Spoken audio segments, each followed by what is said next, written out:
So came along, and he, Henry Peterson, Tom Huntley, and Fran Steele.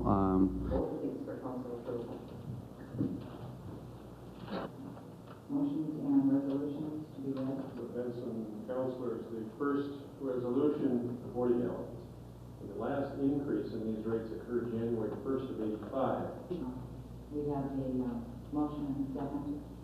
That she would be resigning from the civil service board if she not resigned, and so there will be. We have resolution. Tuesday, September 24th, 1963. One of the biggest events in Duluth's history took place here in the UMD Gymnasium. President John F. Kennedy was the keynote speaker at a Land and People Conference. This was the largest seating facility in Duluth. It held 5,000 people that night, and the rest of the city watched Kennedy's speech on television. I'm sure anyone who lived in Duluth at the time will never forget that day, as well as the day just 2 months later when President Kennedy was assassinated. Tonight, we'll retrace the steps of John F. Kennedy on his visit to Duluth 25 years ago. When he arrived, he came down Mesabi Avenue and to 4th Avenue West and then east on Superior Street. The streets were lined with people, as many, I would say, as at any parade we've had before or since. Security was great. Security was high. We were locked in the gym portion of that building for 5 minutes before the president came to the podium, and for 5 minutes after he left. Nobody was able to leave the gym. When they got to the door leading to the stage, the president turned to Senator Humphrey and said, "You go." And the senator said, "No, you go." And he said, "No, you go first." And the president said, "No, you go." And finally, Senator Humphrey said, "This is my state. You go first." And so the president went in the door first and onto the stage.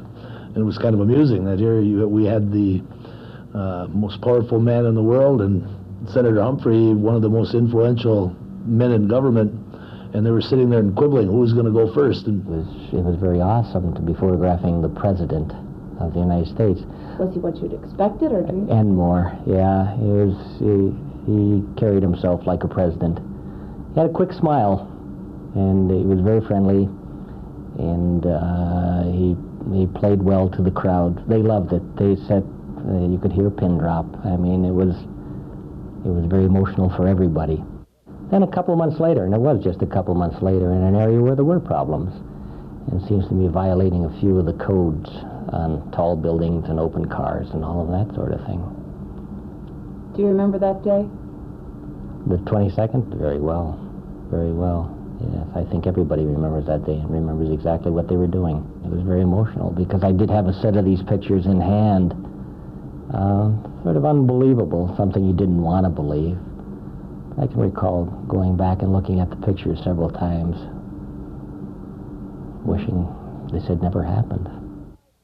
And so, my fellow Americans, ask not what your country can do for you, ask what you can do for your country.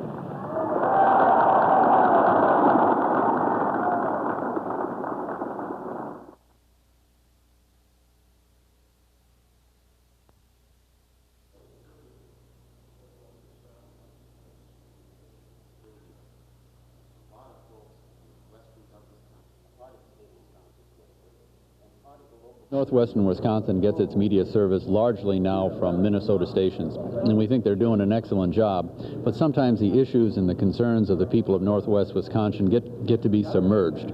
This would be an opportunity to air and discuss and debate those issues more fully, but also to tell the Northwest Wisconsin story to the rest of the state of Wisconsin.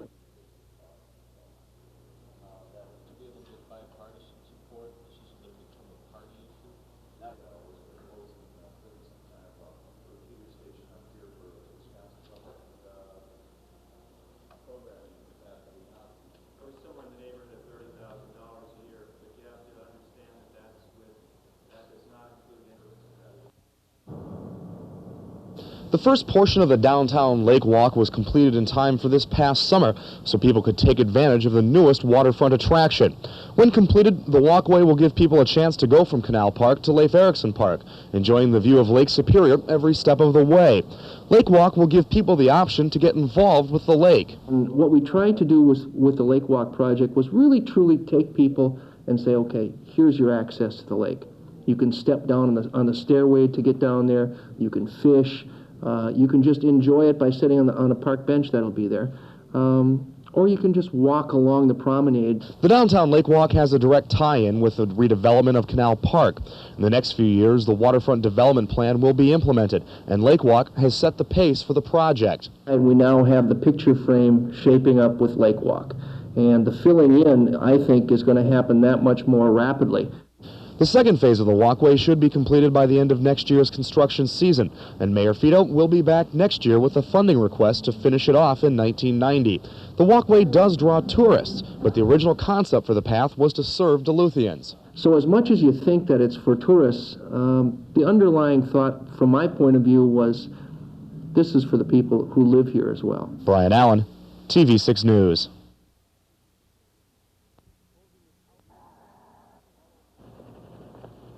The TV6 News set is empty just now, but KBJR is counting on the generosity of Northlanders to fill it up once again with toys for needy kids. Rudolph the red-nosed reindeer had a very shiny nose.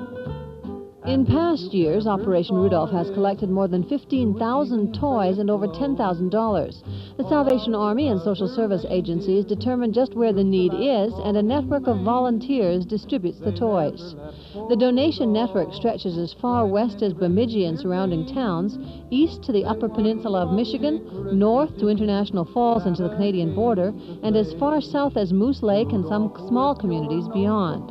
Spokesmen say though the areas of greatest need have changed, there are still children whose parents cannot afford toys for the season. We've checked with the Salvation Army groups around the area, and they primarily feel that it's still very important to our area. Operation Rudolph will have 17 toy or cash drop-off points throughout the region, and during newscasts and throughout the day, TV6 will broadcast where those spots are. KBJR has been purchased by Granite Broadcasting, but spokesmen say that won't change Operation Rudolph. They say as long as the need exists, they'll continue to organize the drive to make sure all Northland children have a Merry Christmas. In Duluth, Barbara Riles, TV6 News.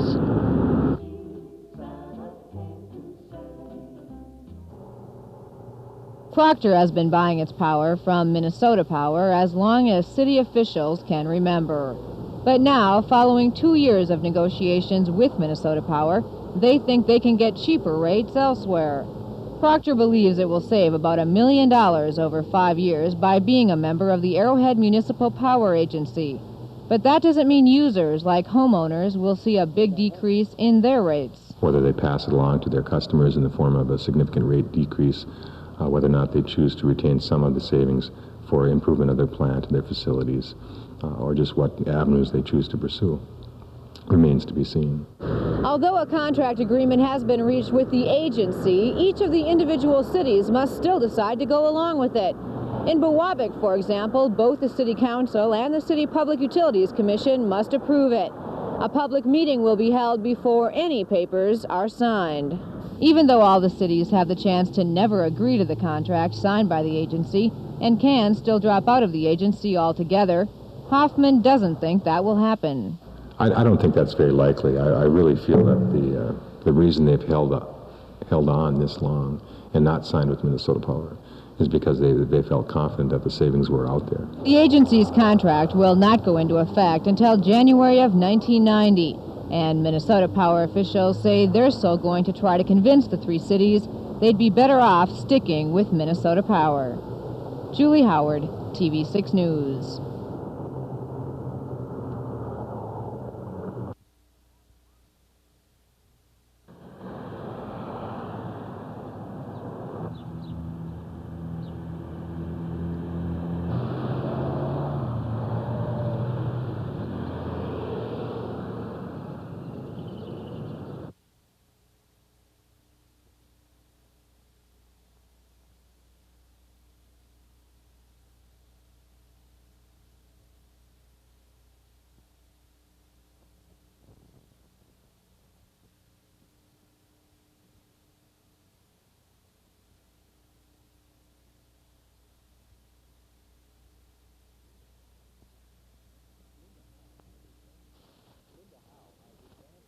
Linda Howe has advanced breast cancer. By the time she found it last May, it had already spread to her lymph nodes in her neck.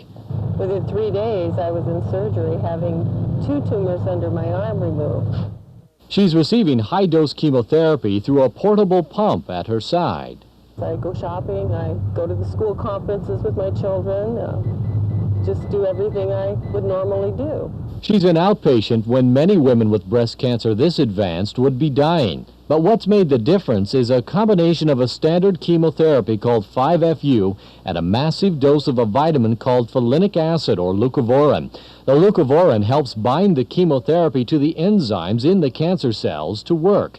Already, it's near standard in the treatment of colon cancer and now shows early promise in the treatment of breast cancer as well. Approximately 1 out of 5 patients who have already been shown to be resistant to 5-FU, when given 5-FU again in combination with the folinic acid, their tumors become sensitive again to the chemotherapy.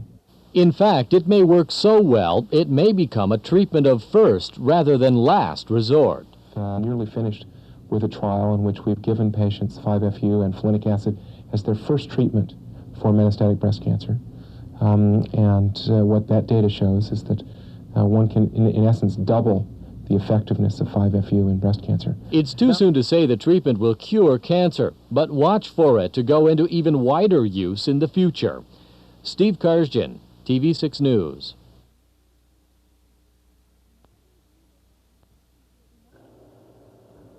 Imagine being able to walk into a store and find almost any product made in the state of Minnesota at your fingertips. It's not just a dream anymore.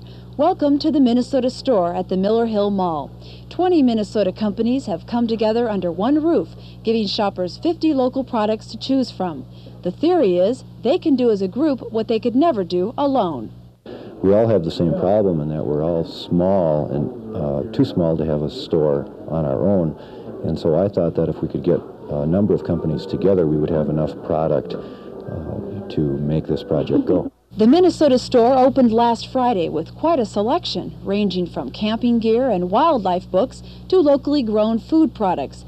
It's truly the place to be for true Minnesota lovers. The most common comment I hear from people is that how neat they think it is to live in Minnesota when they're surrounded by so many things that are made here in one place. People seem to really appreciate how lucky we are. For those who have left the motherland, the Minnesota Store can send them a taste of home. I enjoy shopping locally, and Minnesota products are always something that folks far away enjoy seeing. Certainly those folks who've left the nest and living elsewhere and like to see a little something from the home state, and there's so many nice things. The Minnesota Store is located near Montgomery Wards, but it's only open for business through December, so you'd better do your Christmas shopping early. A visit to the Miller Hill Mall will also reveal a lot of other additions. Barbara Riles has that report.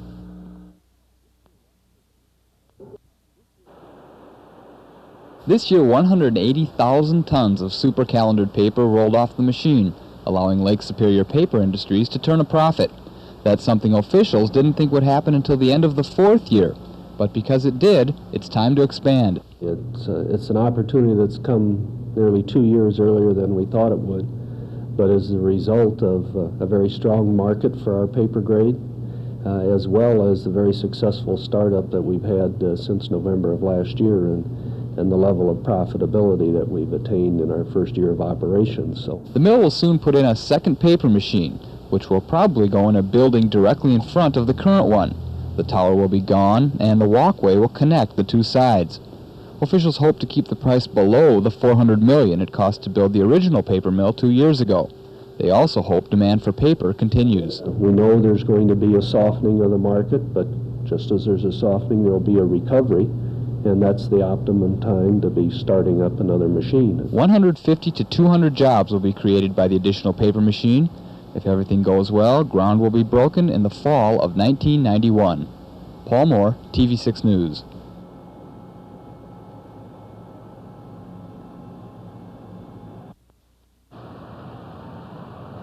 The Christmas decorations are up, shining over a city with a renewed attitude of optimism this year.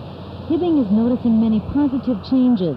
Now with the mines on the rebound, the economy is on the upswing. They are finding unemployment is down, a major school bond has passed, new businesses are starting up and older ones expanding, and people are moving back into town. Merchants are seeing a difference and are expecting one of the best holiday seasons in years. Well, first of all, the attitude of the people up here has changed a great deal due to the fact that we're having more people working at the taconite plants. That's, of course, the #1 business up here, and just the tough people up here. They know how to handle themselves and how to take care of things. The nearest mines, Hibbing Taconite and National Steel Pellet, are again providing major employment for Hibbing and the surrounding area. For a long time, the mines were the backbone of this community. But for the past few years, when the mines fell on hard times, this community was forced to diversify.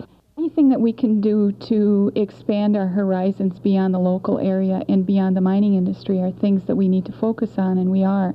And we have more and more examples every day of where people have been successful, and those successes become models for new people to try.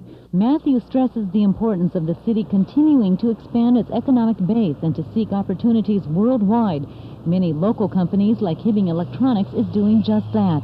A number of stores here at the Iron Gate Mall are expecting a better than usual Christmas as well. Officials are hoping to see this trend continue. They hope that by continuing to diversify, they can avoid any kind of a major slump again. In Hibbing, Patty Baker, TV6 News.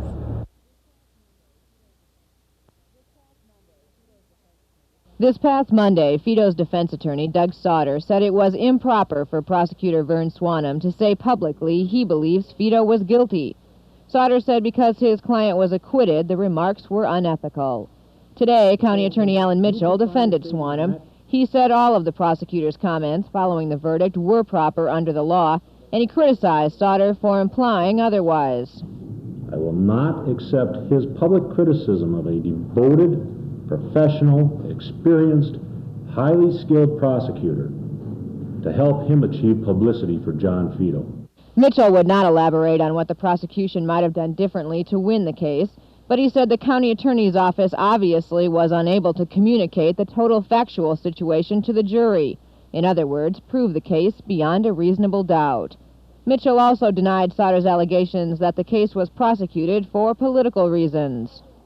The St. Louis County Attorney's Office did not, and I repeat, did not prosecute John Fido for political reasons. Mitchell said the cost of prosecuting the case is being calculated at this time. He would not speculate on the amount, but said it is minuscule compared to the figures which have been tossed out from various people. Those figures have reached as high as $500,000. The county attorney's office will release the total within 10 days. At the St. Louis County Courthouse, Julie Howard, TV6 News.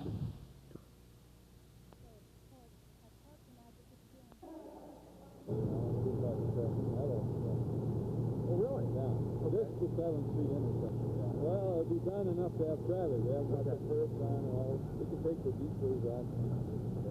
Okay, good. Okay. I think Duluthians historically are non-ramp oriented. The holiday ramp, for instance, is never full. The bingo ramp is there. It's new. It's 70 cents an hour. Well, he did. I got out of the car and had my dime in my hand and carried it on.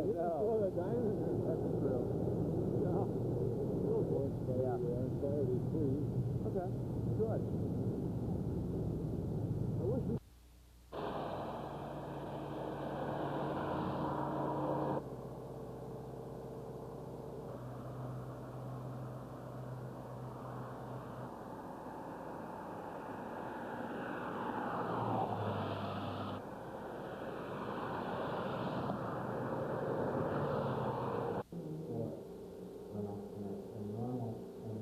It's not something that we want to ignore, but it certainly does not warrant going into court and taking action against us for low levels such as this.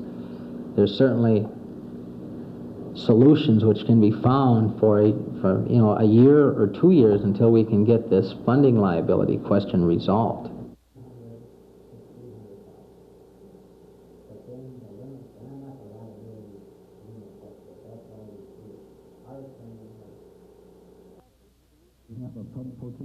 Last week, the Duluth City Council voted to ask the State Charitable Gambling Board to revoke the license of the Greater Duluth COACT, an organization that donates money from pull tab sales to charitable groups in the area.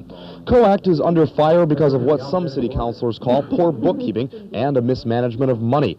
Even with the threat of losing their license, members of COACT today handed out more than $100,000 worth of checks to local organizations. These allocations were approved of by the membership in September, but we did not get the approval from the State Charitable Gambling Control Board until November.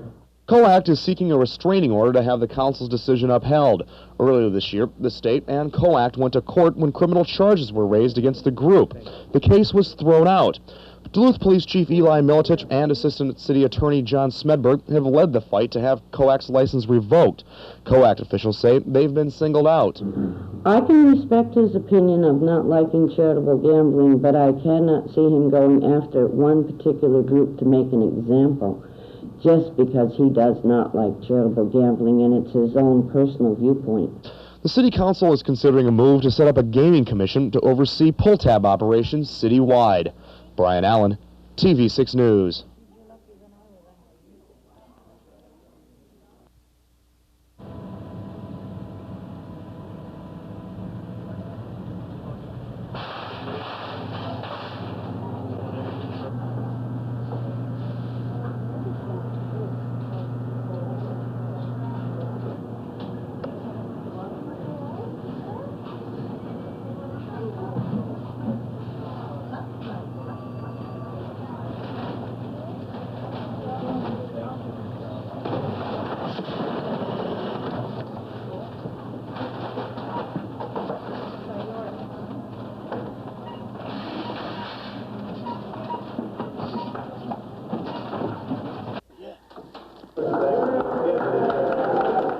This is the first big step. The U.S. Postal Service opened a temporary branch office right in the mall. That means all you have to do is buy your gifts and mail them without ever leaving the warmth of the enclosed shopping center. So there's a lot of people that come through Miller Hill Mall every day, and a lot of people, especially in the Christmas season. Santa and I are hoping to get those people all the things that they need by December the 25th. Well, I'm very grateful that there's a post office here because it's going to make it much easier on me. The mall has also opened a gift wrapping shop sponsored by the March of Dimes. Not only can you get your Christmas packages wrapped before you mail them or take them home, but you can help out a worthy cause. Also new this year is a stroller rental service. The Duluth-based Helping Hands group has set up shop to rent strollers so that tired tots can shop with parents in comfort. And if you lose your way in the newly expanded mall or just can't find what's right for old Uncle Joe, a newly set up information booth will help send you in the right direction. I'm lost. It's hard. There's so many stores, it's just hard. It's just so big, you never know where you are. It's just huge. It's unreal. And finally, for those long, hot bouts of shopping, you can check your coat at the mall's new coat check, also sponsored by Helping Hands. All in all, the mall has moved to make shopping as convenient and hassle-free as possible. We approached the shopping center like we were consumers and how we would want to be treated. Obviously, they've added the services to attract more shoppers to mall stores. But the bottom line is it's going to make Christmas shopping a whole lot less frustrating. At the Miller Hill Mall, Barbara Riles, TV6 News. The demand for Minnesota timber is exploding. As a result, Lake Superior Paper Industries today announced it will soon double in size. It will mean up to 200 new jobs. Officials say the expansion plans come as a result of taking advantage of early opportunities, a strong market, and an extremely successful startup. The recognition of that and the fact that that has created this opportunity to consider expansion well in advance of what any of us had hoped for is the thing that's precipitated our parent companies approving the hiring of an engineering firm now to help with the detail layout for the paper machine and for the site. There is a pattern of encouraging economic development forming across the Northland. On the Iron Range, the mining industry is on the rebound. Many laid-off workers are back on the job and people are feeling more confident about spending money. I think it's more optimistic, and that's wonderful to see. There's lots of activity in the streets, lots of activity in the stores, and we like to see that. We hope that will continue, and I think it will. Even though the mining industry is on the upswing, Matthew stresses the need for diversification. Economists warn the area had better be prepared should the mining industry ever fall again. In Duluth, Patty Baker, TV6 News.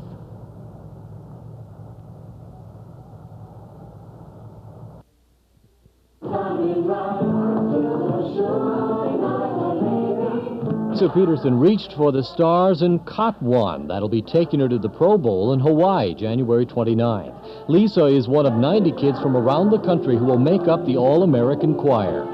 Well, my first dream has always been to sing, and I love to sing, and I've done that ever since I was little. And I guess everybody's always had a dream about going to Hawaii, and I have an opportunity to go to Hawaii and to sing, so I guess the main reason is I wanted to take that opportunity. To become a member of the choir, Lisa applied through her school, Denfeld High. She is one of 3 Minnesotans picked. Her choir director at Denfeld, John Blankish, always knew Lisa had the talent to make it. I think it's a nice honor. It's a good opportunity for Lisa. It will definitely spread a little bit of goodwill as far as the Denfeld choral program is concerned. She's worked very hard to be able to do this, and I hope she's successful. There's only one thing that can keep Lisa from performing with the All-American Choir, and that's the $1,200 needed to pay for her trip. She's raised $400 already, and her friends at Denfeld are hoping to raise the rest at a variety show next Monday. Practice for the show is underway today.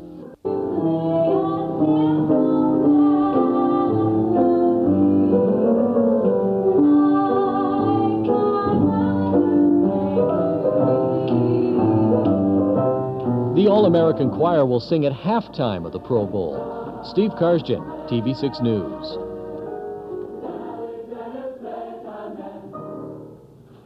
Wisconsin has been a...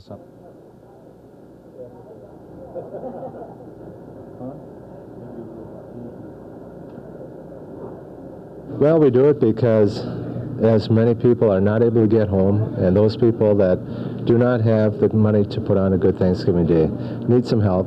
It's a time for us to celebrate Thanksgiving for having something to share with others.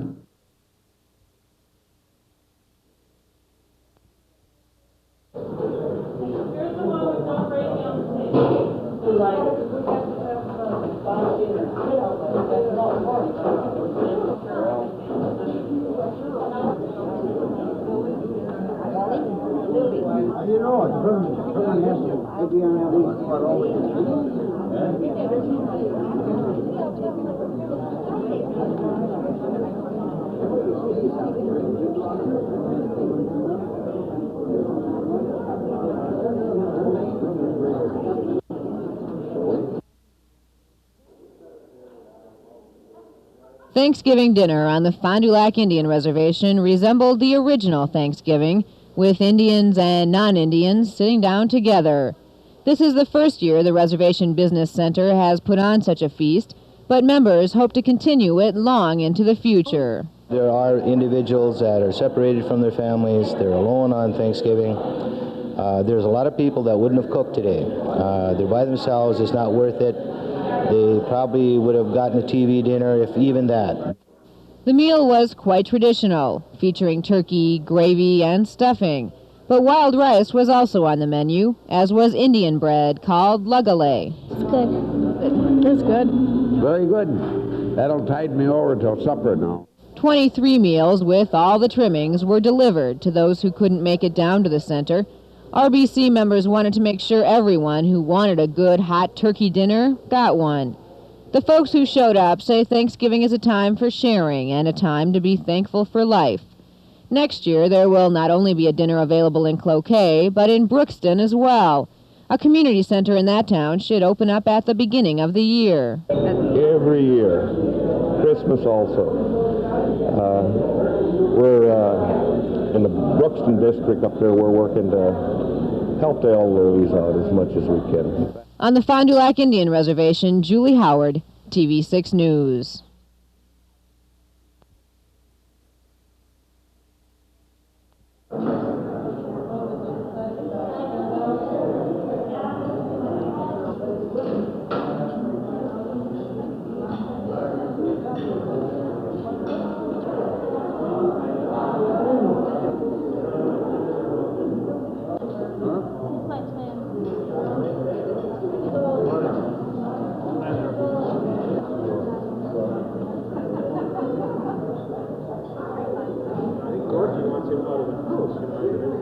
Fred doesn't have any hobbies, any sports, he doesn't have any friends.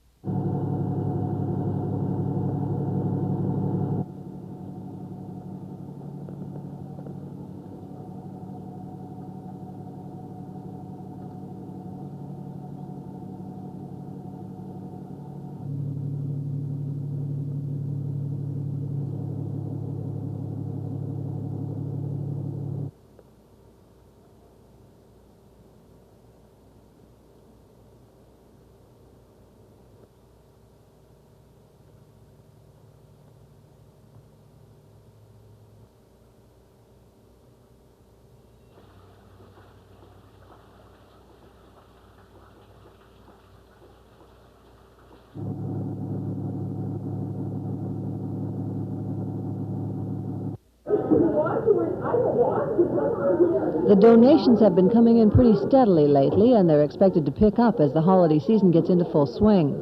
Volunteers have been working hard to keep the shelves stocked and the boxes packed.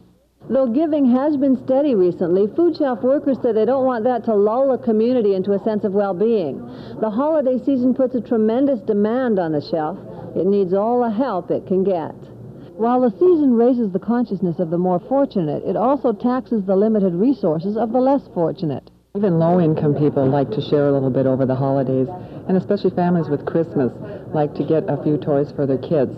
And so those small expenses even will make a big dent in small budgets. Often the food budget is shorted for those extra things, leaving families short during Christmas and after the season as the bills become due. That's where Project Share comes in, an annual intensive door-to-door campaign to collect non-perishable goods and money. This year's Share Drive is scheduled for December 3rd and 4th. We've been able to collect a large amount of food that has been able to keep the food shelves going for some of the toughest, coldest winter months. Project Share has been very successful in past years, raising from 20 to 30,000 pounds of food and up to $15,000. Food shelf directors say things may look rosy right now, but past experience shows it all goes.